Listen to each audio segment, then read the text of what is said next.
Persona 3. With that being said, those were some of my favorite fan games, but there is so much more out there. Check out both the Sage and the Sonic Fan Games HQ websites. You'll find a ton of cool stuff there, not just Sonic. These they be good now. A really good way to find some cool indie games. Rayman Redemption, a fan-made remake of the original Rayman, is here. Pizza Tower had some demos here before it became a full retail game. Seriously, please check them out. I'm sure you'll find something you'll like, and these indie devs absolutely need the support. Nah, I'm shit not still gonna didn't stop work. playing these indie and fan games anytime soon. And who knows, maybe I'll make more videos about them someday.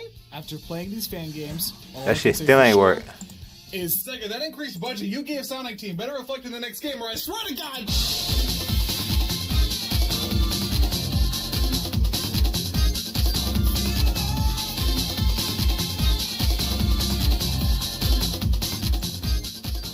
Fan games. That shit still ain't work. Is Sega, that Oh my god, the error is back. What error, bruh? Scott here. This is Sonic 3D Blast. This is a hurry. Well, you can't see nothing on the screen again, bro? Spot the difference. Ugh. Do I even have to explain myself here? Who's ever looked at this and said delicious? What the fuck? Sonic 3D Blast. Sonic the Hedgehog's jump to 3D. It's quick as sin. This has always been a strange one.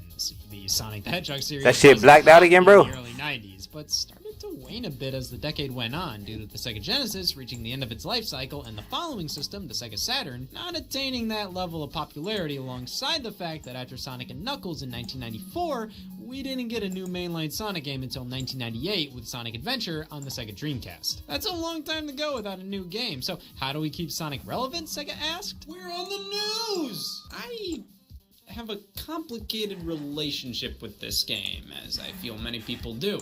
See, this isn't one of the crown jewels of the Sonic franchise. It seems that everybody's in agreement this isn't a great game. Yet, I've never seen anybody actively hate it. Not like it, sure, but hate? That's like picking on a dog with no legs. I know this game isn't great, but I still kinda like it. It's like dating a bad boy. You never marry it, but maybe just this once. Sonic 3D Blast came to fruition after Sonic Team toyed with the concept of a 3D-styled Sonic title while developing Sonic 3, but what they were envisioning would have required certain chips to be included in the Sonic 3 game cartridge, which would have made a Sonic game more expensive than the child who wanted it was worth. Yeah, you about to get on some gears, son. Sonic 3. Hell yeah. That's how Sonic 3 became a good game. Yes, sir. Gonna get on some gears, man. Sonic on the Sega Genesis just wouldn't go away. That's called an intrusive thought. No, it's Sonic 3D Blast. Yup. However, the next generation of console gaming was upon us, allowing for 3D games to be a standard, not a novelty. The Sega Saturn had officially released, which is why this was the perfect time to make a 3D Sonic on the Genesis. No, wait. Now it is. Yeah, even though the Sega Saturn had been on the market since 1994, Sega was still interested in supporting the Genesis with Sonic content, even when the Saturn had nothing of the sort. Sonic Team wanted to branch out from the franchise for a bit with games like Nights into Dreams, and I guess Sega as a whole was alright with putting Sonic on the back burner for a little bit. Maybe help give some of their other games some time to shine. I mean, come on, name 80 Sega Genesis games that aren't Sonic. Bet you can't. But that didn't mean Dude, this Sonic sucks. development wasn't What'd you going say, on. bruh? It wasn't a huge priority for Sega at the time. What's wrong with it, bro? Like, Game Gear releases, Sega Master System titles, Knuckles Chaotix on the Sega 32X. The series was far from dead. But throughout 1995 Damn, only a and couple? That's 96, crazy. it was being used to support smaller factors of Sega's business rather than their major new console. Maybe they thought the Saturn didn't need the help. It was getting new games regardless. We should focus on giving Game Gear players a reason to get out of bed today. I don't know. I mean, I get it. Sonic Labyrinth probably cost less than $5 to produce, but at the cost of your new system that needed to be successful, not having a killer app or even just a single damn game from a series everybody recognized, it obviously didn't work out for them. So f*** it, let's make a 3D Sonic for the Sega Genesis! So why a 3D Sonic on this system? Why wake up in the morning? I don't know! Well see, Sega was developing a Sonic game for the Sega Saturn. It was meant to be a response to 3D gaming and nothing more. Sonic Xtreme was being created by Sega Technical Institute in North America as the Sega Saturn's big holiday title This is still not working, bro? 1996. But just by watching the promotional videos, you can tell the project was directionless. It felt like this was being cobbled together to show that Sonic and Sega by proxy can stand toe-to-toe with the other guys in their fancy big penis 3D platformers, so of course Sega showed up to the baking competition with this. What the hell was this game? It didn't look bad per se. We close the window a little bit, bro. Confusing. Like, what are these levels? What are you doing in them? How do you progress? Why is there a fisheye lens? This game just looked like a 2D game you could move towards and away from the camera in. Not anything nearly as impressive as Super Mario 64, hell, even Crash Bandicoot. And a 2D game you can move towards and away from the camera in is exactly what that game is. Regardless, Xtreme was poised to be the mainline Sonic series jump to 3D. Deal with it, life f***ing stinks. But now without a taste of 3D for Genesis owners, as Sega crafted a completely separate 3D Sonic experience for that console. Sonic 3D Blast. These two were supposed to come out at the same time, much like how a game like Assassin's Creed Unity released for PS4 and Xbox One the same day as Assassin's Creed Rogue for PS3 and Xbox 360. It's not that I'm the first to think of that analogy, I was the first brave enough to say it. It's all about offering customers who haven't upgraded consoles yet an affordable option of their own, and Sonic 3D Blast on the Sega Genesis seemed to be exactly that. Poverty 3D Sonic. And with it being the last Sonic game on the system, one of the last games on the system in general, you can view this as a bit more of a celebration. I was playing. The most positive thing that the Sonic community is probably known for is the wide selection of... I was planning on putting this around say. Fucking Knuckles is here. What else do you need? Oh, look at that. You race Metal Sonic in the special stages. I love it.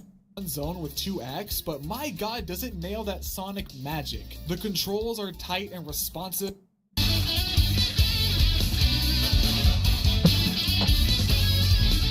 Hey.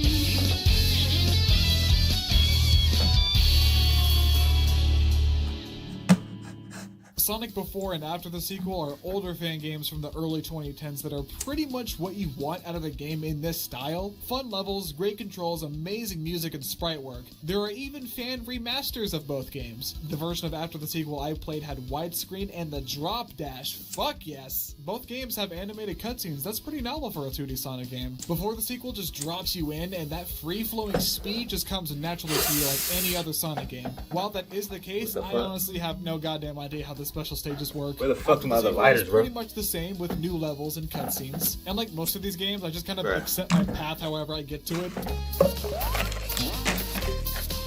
Wait a minute. How? How did this happen?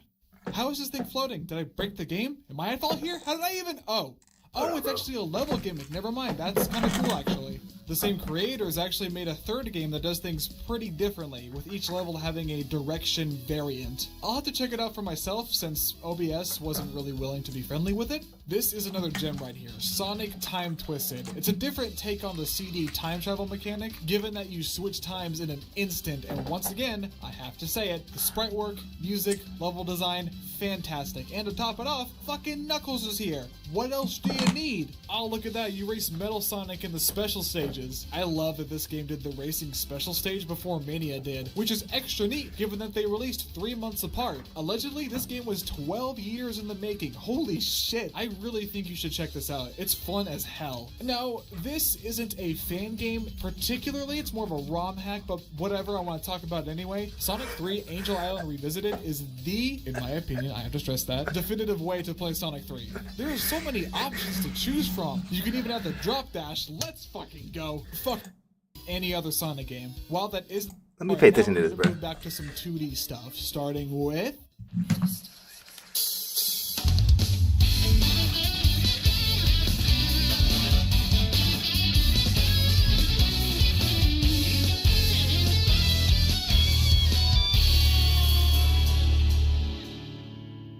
Sonic before and after the sequel are older fan games from the early 2010s that are pretty much what you want out of a game in this style. Fun levels, great controls, amazing... Alright, y'all, hold on. I'm about to play Gears, so I gotta shut down the stream for like 2 minutes to readjust my screen. So give